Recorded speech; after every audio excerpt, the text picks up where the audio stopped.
Okay, so for the MiceTail PCR, this is the protocol that you use.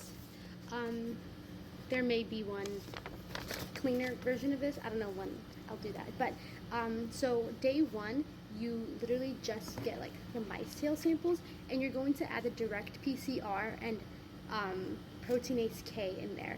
So 500 microliters of the direct PCR, and then 5 microliters of direct or of the proteinase K, and it's just like added in there. I'll show you where it is. So over here is the proteinase K. It's this tiny thing, and if you ever run out of this one, it should still be in another like blue box. And then the direct PCR is in this fridge right here, in here. So then it's this. So it's 500 microliters of this, 5 of the other one, and then what you would do is you just add it, or just have them in here, just turn it on. It should already have the requirement, but there's a little sticky note that says where it is, and then you just place it in there overnight, and then once you do that, the next morning or whenever, you would have this thing set up. So you would put it at 85 degrees Celsius, and you just put them in here, and you see how it just pops up, just like cover it like that, and you do that for an hour, which is what's going on now.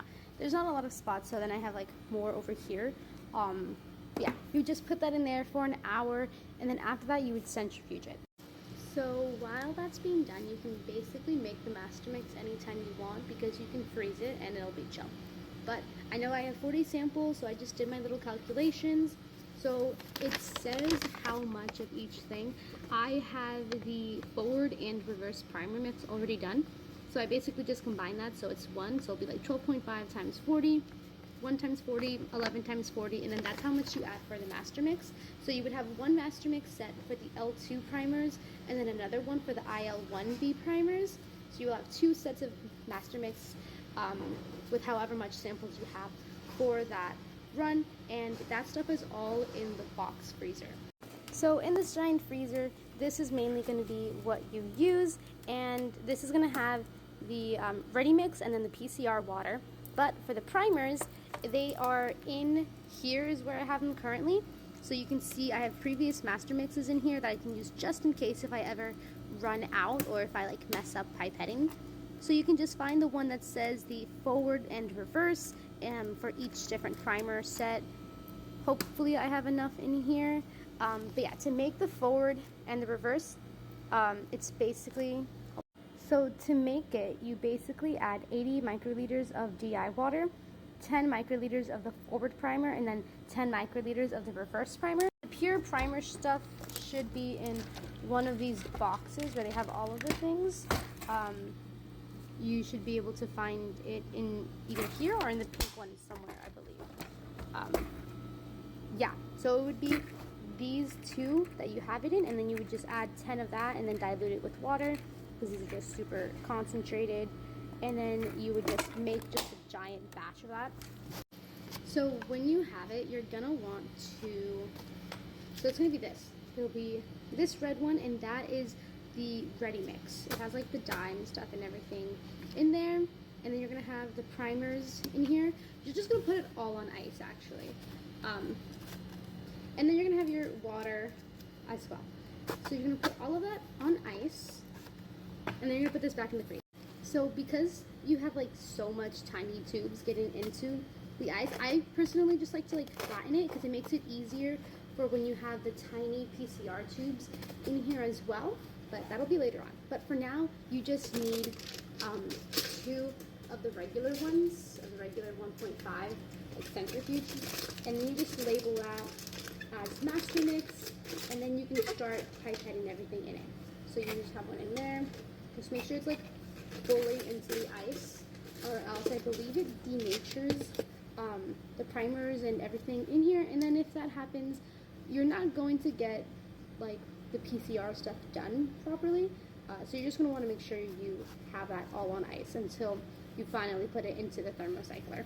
So I couldn't find a thin Sharpie, but basically just label it like that. I like to do it above, so you can't get them confused at all, and you just place them like on totally different ends of the ice, so that way you can make sure you know which primers to put where. So like I put the L2 primers right next to the L2 Master Mix, and then the other one with the other one, just so you don't mix them up at all. So the order that I like to do it, I just like to do the ready mix into each tube, then the water into each tube, and then the primers into the corresponding tube, just so everything is proper. So once all the samples are done, you just have to put it in the centrifuge for 5 minutes at the highest speed, and then you can just let that run. So while that's running, here's the setup. I like to keep them separate. I have to like put this like black line on it so I know which one is the L2, and then I can put it into here, and then I know which one's the L2. But first, other than that, you also have to like put the numbers on all of it, so I will do that. Okay, so right now I have like all of them labeled, and then they have the Master Mix inside, and then you also need one that isn't for a sample, but it still has the Master Mix, so that'll just be the negative control. So I have those all in there, and then now it was 24.5, by the way. So out of the Master Mix, you just add 24.5 into all of it, and then after that, you just add 1 microliter of each sample into the corresponding tube. Okay, so I have all the Master Mixes into this with a 1 milliliter or 1 microliter of that. So then you just turn this on with the button behind it, and you just start loading them up in here, honestly. The main thing you're going to want to do is you're going to want to make sure you use these.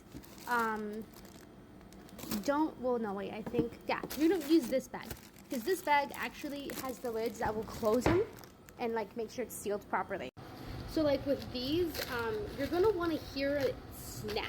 Like you're going to place them onto the thing, and you're going to want to make sure that they're on there super tight, basically, that there's nothing, well, you just popped it out. Oh, I just popped it out. But like, just make sure it's like that. Totally chill. So you're going to want it to look all like that, where like it doesn't lift up the lid, because if you do that, then basically the Master Mix and the water inside is going to evaporate, and that can cause a pH change, which can just totally mess up your stuff. So you're going to do that, and then you're going to twist it like that just to secure it, because like if you twist it, it brings this forward, if you can see. So if it ever doesn't close, just whirl it back the other way. Then you should close it, and then you can do that, right? Just so it's extra secure, no evaporation, water loss, pH change. So then you're just going to press run, and you're going to find, it should be under the recent one, open, and find the one that says mouse. Just go down here. That one says mouse, I think. Yeah, that one says mouse. And then you can just click on that one again, and then you can just go, where's the button? Start it, and then you're going to say yes. Okay, and then just do the block, because I think that just does the entire block, not just certain ones. Press yes again, I think. I can't really see. Yeah, and so then now it's going to be doing its thing, and I think it's there for like 2 hours, which should give you enough time to melt down the gel.